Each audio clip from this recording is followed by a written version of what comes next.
at this moment, I will introduce Ms. Kimberly Brown.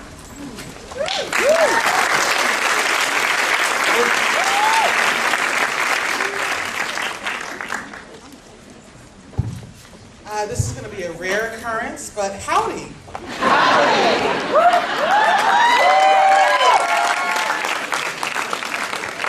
Hello, can you hear me okay?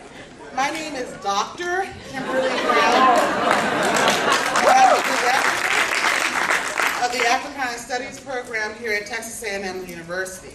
This year, we are proudly celebrating our 5th year in existence. For those of you who don't know about our program, Africana Studies is an interdisciplinary minor within the College of Liberal Arts. Our office is located at 312 Anthropology. Stop by and see our new space, and let's talk about what a minor in Africana Studies can do for your education and your future career goals. Let our faculty expand your horizons, and as they say in the vernacular, let us rock your world.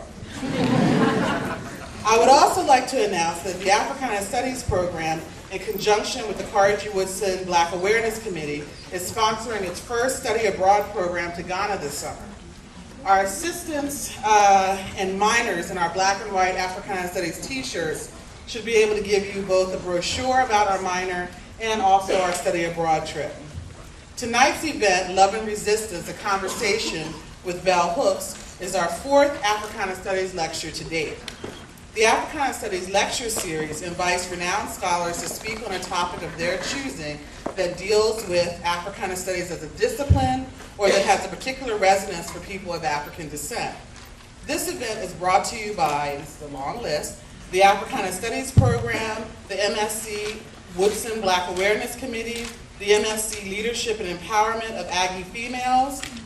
Support for this program was also provided by the Melbourne G. Glasscock Center for Humanities Research, the Department of Multicultural Services, the Office of the President and the Associate Provost for Diversity, Office of the Dean of Faculties and Associate Provost, the Race and Ethnic Studies Institute, the Leadership and Service Center, which is in the Department of Student Activities, and the Department of English.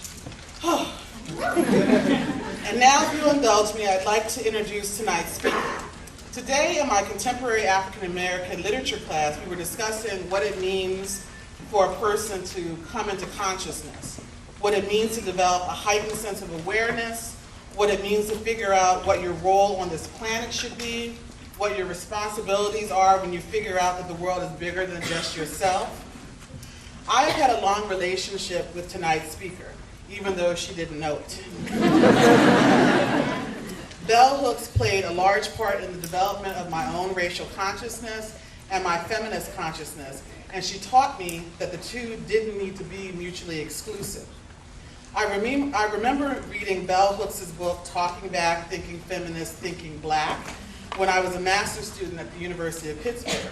In one class, we started a heated debate about what it meant when Hooks proclaimed that when a person talks bluntly about oppression, that person is often perceived as being angry.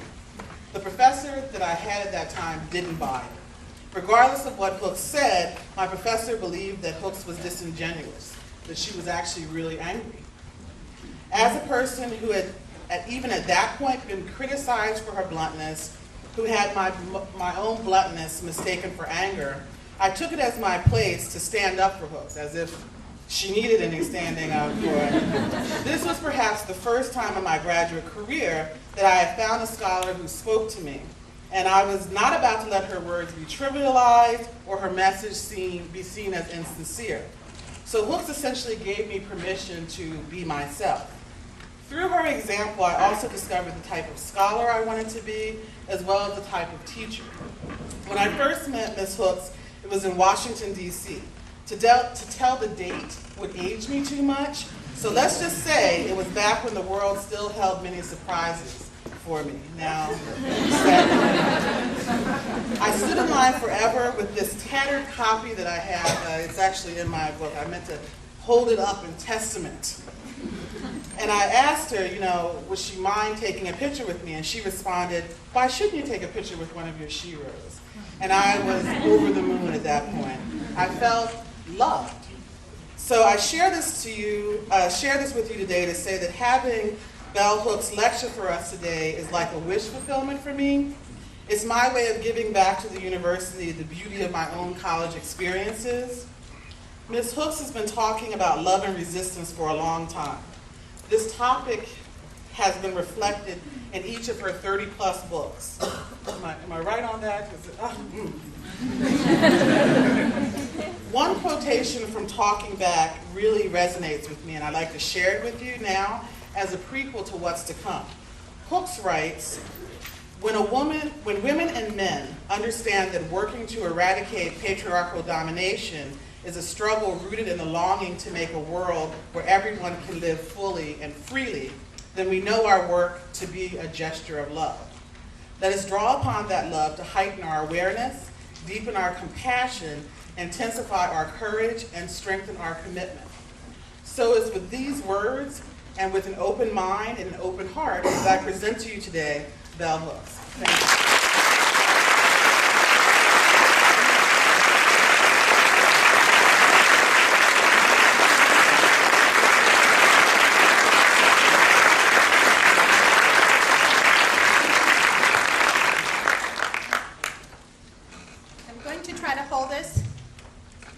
Tell me if I start slipping so you can't hear me. Earlier, we talked about change, and one of the things that I said that I had talked with Moorhead students in Kentucky about, they kept asking me, what do you think is the most important thing that you want to share with us? And one of the things that I shared was to be open to change. This kind of talk really annoys me on the ego level because I wanted a handheld mic because it's hard for me to do what I do with this type of mic. It's hard for these folks, thank all of you, that they have to be at my back. It's hard for the people who can't really get in. But that's what change is all about.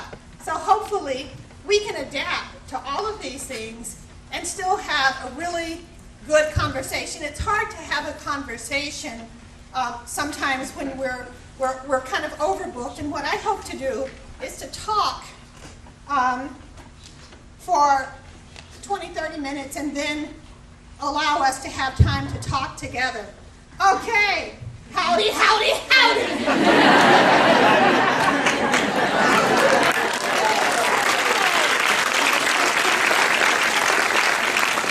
I have had just such a tremendous welcome here today. I am honored, humbled by so many people here at Texas A&M who are reading my work, studying my work, raising critical questions. You know, when people were saying, well, where are you going? And I said, you know, Texas A&M, and all anybody came up with was football.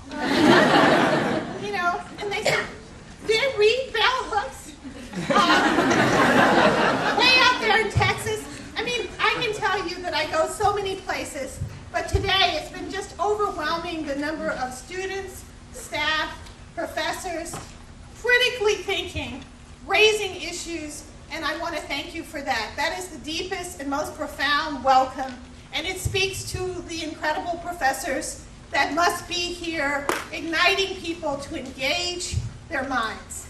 My new book that came out last month is called Teaching Critical Thinking, Practical Wisdom.